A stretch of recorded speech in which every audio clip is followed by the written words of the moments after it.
Pemirsa, untuk membahas persoalan dari tingginya biaya UKT ini, kita akan tersambung langsung melalui sambungan Zoom dengan Profesor Ganefri dari Ketua Majelis Rektor Perguruan Tinggi Negeri. Ya, Assalamualaikum Prof. Sebelumnya minta maaf, Anda posisi sekarang sedang di manakah? Di Jakarta nih, Mbak. Oh, di kaca Jakarta. Baik. Prof, terkait dengan beberapa pengakuan di berita terkait dengan beberapa mahasiswa yang gagal untuk melanjutkan kuliah terkait dengan biaya UKT yang mahal, bahkan sudah mengajukan banding dan tidak mendapatkan jawaban. Bagaimana jika banyak korban gagal kuliah karena tingginya biaya UKT ini? Ya, terima kasih Mas. Pertama ini terima kasih atas kesempatan yang diberikan ini. Jadi saya kira masalah UKT ini memang saya melihat ada pemahaman yang kurang komprehensif ya, yang tidak diketahui oleh mahasiswa. Dan mungkin juga ini karena sosialisasi terhadap Permendikbud nomor 2 tahun 2024 yang saya melihat ini ada kesalahpahaman dalam memahami satuan standar biaya kuliah tunggal yang ada di Permendikbud ini.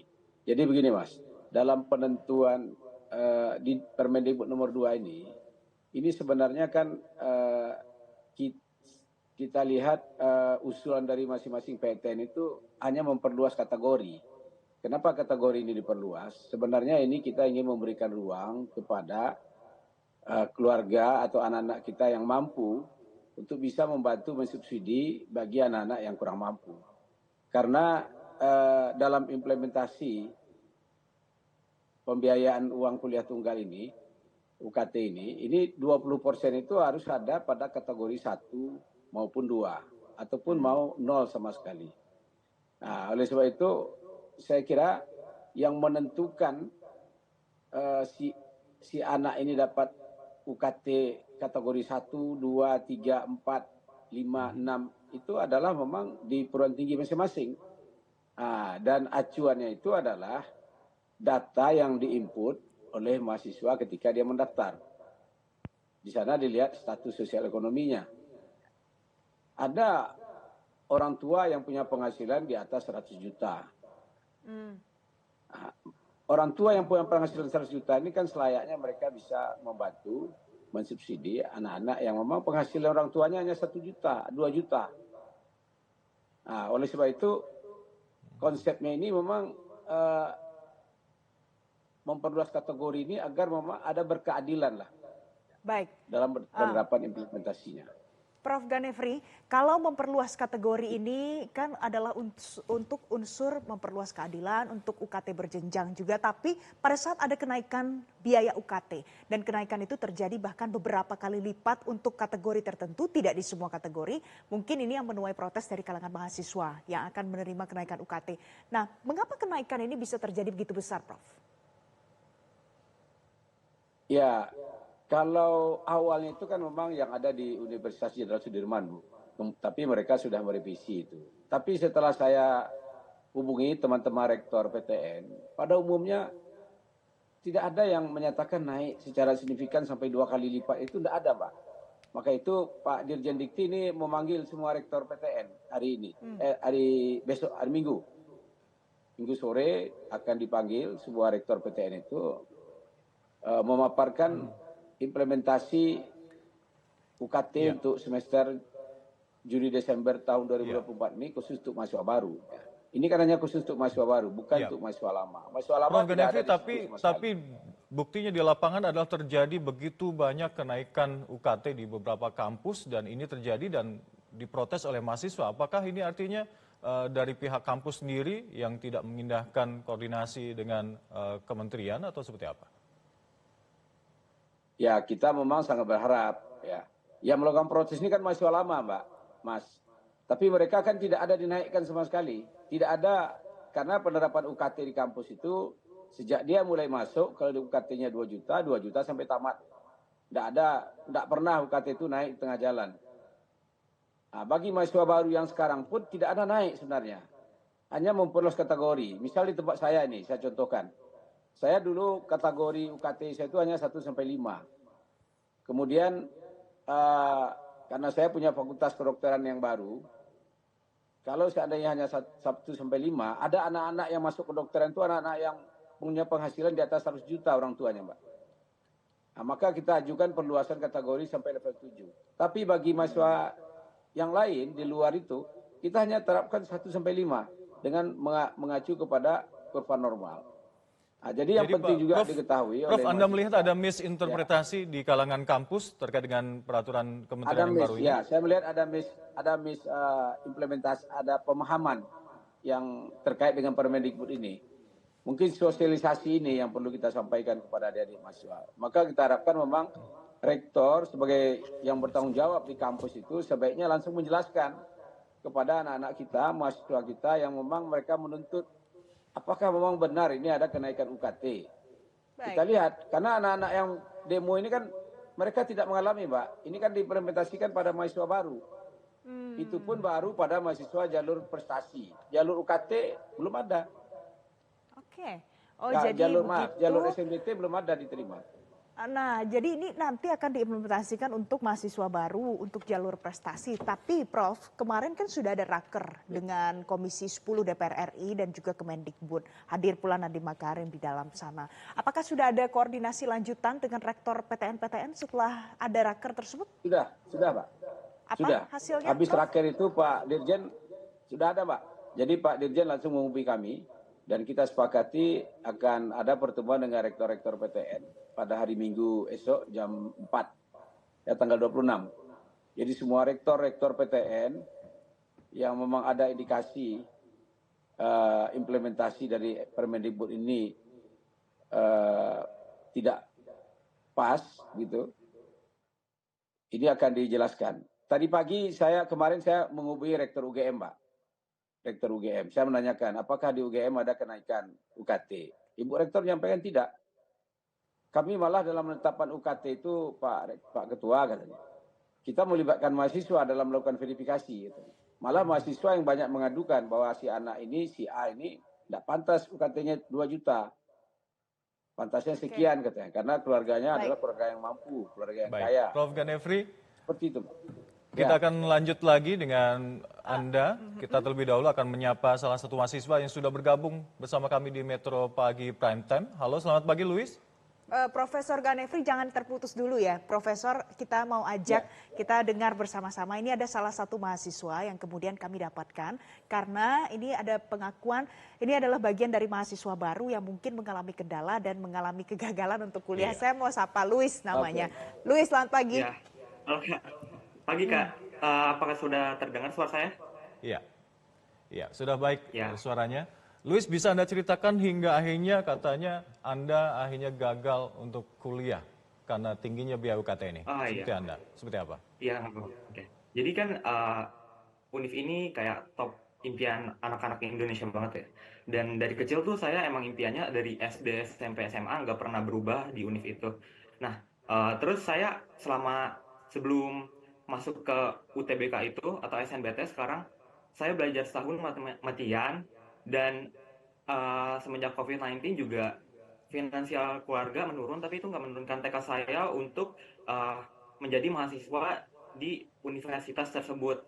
Dan saat tes, lebih tepatnya tes mandiri, saya alhamdulillah lolos, tetapi saya agak kaget dan keluarga karena UKT sama SPP-nya tuh 30 juta, di mana gaji papa saya aja selama 6 bulan tuh nggak nge-cover tuition fees tersebut gitu Kak. Jadi karena akhirnya bingung, terus kalau misalkan aku ikut KIPK aku nggak bisa, terus aku aju bandingkan juga 2 atau 3 kali itu nggak bisa, dan akhirnya ya aku keluar. Sebenarnya aku juga ada dana darurat untuk diri sendiri, tetapi itu hanya untuk semester 1 saja Kak. Untuk semester Luis, sebentar. Luis, saya potong dulu. Luis, Anda mengatakan kalau dari awal sudah mau kuliah di satu universitas yang ingin Anda tuju ini. Pada saat Anda ingin kuliah di sana, apakah sudah membandingkan ada kenaikan UKT pada saat dulu pertama kali mengecek dan sekarang pada saat akan masuk ke dalam universitas itu? Iya, jadi saya kan sebenarnya lulusan 2022 ya. Di situ tuh harganya mungkin masih standar. Nah, untuk tahun depannya 2023 itu makin naik, dan tahun ini sebenarnya saya juga ikut SMBT atau mandiri lagi, tetapi ketika saya melihat SPP sama UKT-nya lebih naik lagi, jadi saya mengurungkan niat untuk menjadi mahasiswa. Jadi kendalanya ada di finansial tersebut, Kak. Oke. Oke. Lantas Luis akan melakukan apa saja terkait dengan hal ini? Saya udah coba beasiswa kayak KIPK, PDP gitu, tapi nggak diterima sama sekali. Dan waktu itu saya juga pernah ada beasiswa melalui jalur prestasi gitu, Kak. Nah, kan saya kan punya sertifikat Iya. internasional, atau ada 2 atau 3, Ya, dan Luis, sertifikat nasional. Iya, Terkait dengan Anda yang gagal melanjutkan ke salah satu kampus tersebut, Anda sudah mencoba untuk melanjutkan banding? iya sudah, Kak, 2 atau 3 kali, tetapi nggak bisa dan nggak ada respon sama sekali atau alasan tersebut gitu. Jadi saya juga bingung sebenarnya, karena UKT sama SPP saya tuh dibanding sama gaji orang tua saya selama 6 bulan nggak nge-cover. Oke, oke. Luis, terima kasih. Tapi jangan diputus dulu ya, Luis ya. Saya mau ke Iya, iya. Profesor Ganefri. Prof, ini kan ada satu kasus yang kemudian menyampaikan ceritanya kalau sudah gagal karena UKT-nya lebih mahal dan sudah melakukan banding 2-3 kali tapi belum ada respon dan masih tetap tidak bisa kuliah. Menurut Profesor bagaimana, Prof? Ya, cuma saya kurang paham ini, Mas Ananda Luis ini masuk di semester di tahun 2024 ini atau 2023 yang lalu. Kalau 2024, 2023. nah 2024 kita belum ada menerima mahasiswa melalui jalur mandiri, Mbak. Dan belum ada juga mengumumkan mahasiswa untuk yang ikut SNBT. Baru kita terima yang ikut jalur prestasi. Jadi kalau dibandingkan dengan tahun yang lalu, saya kira yang kita bicarakan ini kan memang yang tahun ini ya. Tahun yang lalu itu saya kira tidak ada juga kenaikan dibandingkan antara 2023 dengan 2022. Karena sudah hampir 15 tahun saya kira rentang kategori UKT itu sama seperti itu. Tapi sekali lagi yang perlu saya garis bawahi bahwa ketika kami sudah berkomitmen, Mbak, rektor-rektor PTN ini, tidak ada mahasiswa, dia punya prestasi akademik baik, tapi dia tidak dari keluarga yang kurang mampu, untuk tidak bisa kuliah karena tidak mampu bayar UKT. Pasti rektor akan memberikan pertimbangan, memberikan afirmasi kepada anak-anak seperti ini yang punya prestasi akademik. Prof Ganefri, kalau sudah ada kasus seperti ini, solusinya bagaimana, Prof? Ya, saya kalau Mas Luis ini kan kasusnya nggak pas juga, Mbak. Karena ini tahun 2023 yang lalu, bukan tahun ini ya. Tahun ini baru kita menerima mahasiswa jalur prestasi, Mbak, yang baru kita umumkan. Yang jalur ujian tulis tanggal 13 Juni besok baru kita mau terima. Dan itu baru ditentukan UKT-nya berapa setelah mereka mengisi datanya. Terkait dengan batas atas UKT ini perlukah, Prof? Saya kira perlu. Coba saya contohkan sekarang di Permendikbud nomor 2 ini. Dulu terkait mandiri ini. Ini mandiri ini kan diwanti-wanti betul oleh Mas Menteri, oleh Pak Dirjen Dikti. Dulu iuran pengembang institusi itu tidak terkendali. Ya, ada yang 500, 300, 400. Sekarang dibatasi, Mbak. Hanya 4 kali lebih besar daripada 4 kali BKT, biaya kuliah tunggal. BKT itu rata-rata biaya kuliah tunggal itu antara 18 sampai 20 juta. Nah, yang mampu disubsidi, ya mahasiswa membayar pada umumnya itu hanya kan rata-rata di 3 juta, Mbak, kategori apa nih. Kalau kita jumlahkan rata-rata SPP yang dibayar di PTN ini, tidak ada yang di atas 5 juta rata-ratanya. Rata-rata ya, saya bicara rata-rata ini. Karena ada yang kategori 1, kategori 2 itu yang hanya 500 UKT-nya, malah ada yang 1 juta, ada yang free. Jadi saya kira kalau dari data yang kita miliki, tidak ada UKT mahasiswa itu rata-ratanya di atas 5 juta hari ini. Kita lihat. Baik, Prof, bisa digarisbawahi bahwa nanti sudah dikoordinasikan dengan PTN-PTN yang ada, tidak ada kenaikan UKT. Ya. Sekali lagi, Prof. Ya, oke. Tidak ada saya kembali yang ke Luis. Apalagi 100%. Oke, saya kembali ke Luis. Luis, terkait dengan Anda yang mencoba dan gagal untuk masuk ke perguruan tinggi ini, sebenarnya berapa UKT yang diminta oleh pihak perguruan tinggi yang Anda coba masuk? Waktu itu aku SPP 10 jutaan dan untuk UKT 20 jutaan sih. Dari tahun Itu sebelumnya mandiri berapa? ya. Iya, mandiri. Tapi nggak bisa Mandiri diaju juga. banding juga. Maksud saya tuh, kan gaji papa saya aja selama 6 bulan nggak bisa nge-cover tuition fees tersebut. Tapi kenapa UKT saya lebih tinggi daripada gaji papa saya selama 6 bulan? Oke. Pada saat Anda mengajukan banding, responnya bagaimana, Luis? Nggak ada respon sih, nggak ada alasan juga. Jadi kayak rejected gitu, Kak. Oke, ini 2023 ya, berarti Anda akan coba lagi di 2024? Iya. Akan mencoba lagi? Sebenarnya saya mau banget sih ikut lagi untuk tahun ini, cuman karena saya ngeliat dari website langsungnya harganya tuh malah jauh lebih naik, bahkan naik lagi tuh dimulai dari golongan ketiga dan itu tuh gapnya jauh banget sama golongan 1, golongan 2. Jadi kayak Ya. saya mengurungkan niat buat mandiri tersebut. Ya, tapi dengan kejadian ini tidak memupuskan harapan Luis untuk tetap bisa melanjutkan kuliah. Iya sih Kak, sebenarnya karena pengen banget kuliah, karena apa ya Kak, dari kecil ya impiannya emang kuliah di kampus tersebut sih Kak. Baik. Baik, jadi intinya adalah tidak pupus harapan walaupun 2 kali, 3 kali sudah belum diterima ya bandingnya. Tapi Profesor Iya. Ganefri, ini kan ada Prof di sini ya. Prof, kalau seandainya ada kasus seperti ini, dan tadi kita kan membahas soal kenaikan UKT ini yang membuat publik jadi lebih gaduh lagi. Walaupun tadi penjelasan Prof Ganefri ada kesalahpahaman, salah interpretasi. Nah, jika seandainya ada kasus seperti Luis ini yang ternyata tidak sesuai antara penghasilan orang tua dan juga biaya UKT yang harus dia bayar, dan ternyata pada saat melakukan banding tidak ada respon, Prof. Ini harusnya bagaimana? Apa yang akan Prof lakukan untuk rektor-rektor yang belum memberikan respon? Ya, seharusnya masing-masing pimpinan perguruan tinggi, kalau saya kira mereka memberi ruang, Mbak. Memberi ruang bagi mereka yang keberatan dengan penetapan UKT yang dilakukan oleh pihak kampus. Dan kita bisa juga kembali meninjau apakah data yang mereka masukkan itu benar atau tidak. Malah banyak juga data-data yang dimasukkan mahasiswa ini tidak sesuai dengan kondisi realnya. Dan itu malah disampaikan langsung oleh teman-temannya.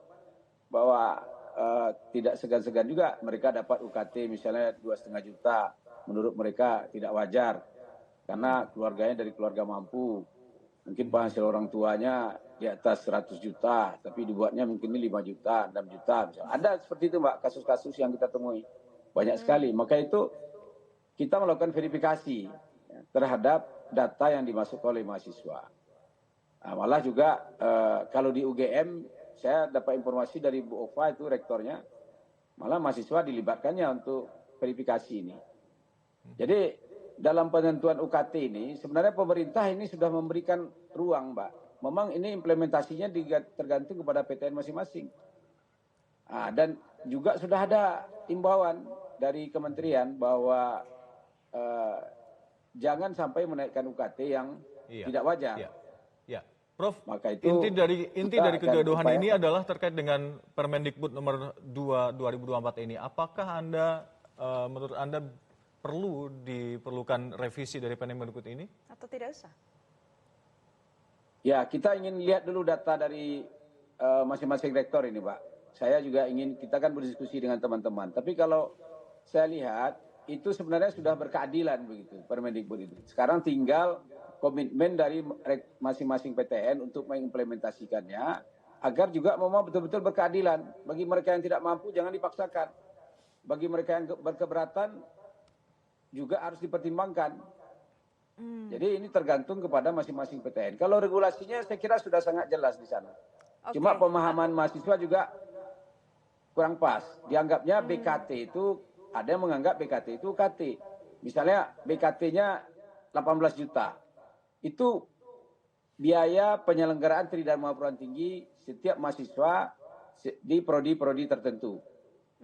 Yang disubsidi oleh pemerintah melalui di masing-masing PTN itu kan gaji misalnya. Kemudian bantuan operasional perguruan tinggi juga dibantu.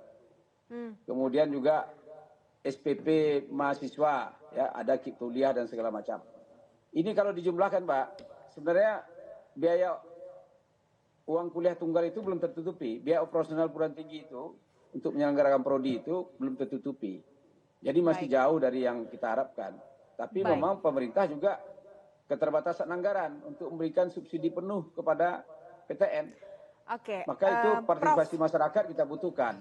Prof. Ganefri, ada satu yang membuat saya penasaran. Jadi kan tadi Prof sudah mengatakan kalau ini sudah lama tidak naik ya. Dan pada saat ada kenaikan seperti ini terjadi polemik di kalangan masyarakat. Tapi mengapa bisa belasan tahun tidak melakukan kenaikan sama sekali pada saat butuh dana operasional yang perlu ditutupi untuk setiap kampus? Bukan naik, Mbak, maksud saya bukan naik ya, bukan lama naik. Ini pemberian kategori ini kan baru, perluasan kategori ini baru tahun ini. Dulu kategorinya 5, sekarang 7. Ada yang dulu 7, sekarang jadi 9. Tapi yang ini tadi saya sampaikan kenapa kita memperluas kategori ini. Memang untuk memberikan ruang bagi mereka yang mampu. Bagi yang mampu untuk bisa mensubsidi anak-anak yang kurang mampu. Baik. Nah, jadi hanya perluasan kategori. Perluasan kategori ini bukan berarti menaikkan UKT. Tidak menaikkan UKT, bisa kita cek nanti. Kita ingin dapat laporan juga nanti. Teman-teman rektor kan akan melaporkan ke Pak Dirjen nanti hari Minggu. Baik. Berapa Prof. rata-rata Kuncinya di sini UKT-nya harus ada tahun transparansi 2022? semua pihak ya. Oh ya, harus ada transparansi. Baru kita bisa Baik. jelaskan. Iya. Oke, kalau gitu nanti kita lihat lagi bagaimana dinamikanya di lapangan. Nanti kita akan bergabung lagi, tapi di kesempatan lain. Terima kasih Prof. Ganefri sudah bergabung bersama kami pagi hari ini di Metro Pagi Prime Dan Time. Terima terima kasih kasih juga juga, untuk Louis. Louis ya, sudah mau sharing pengalamannya di Metro Pagi Prime Time. Jelajahi cara baru mendapatkan informasi. Download Metro TV Extend sekarang.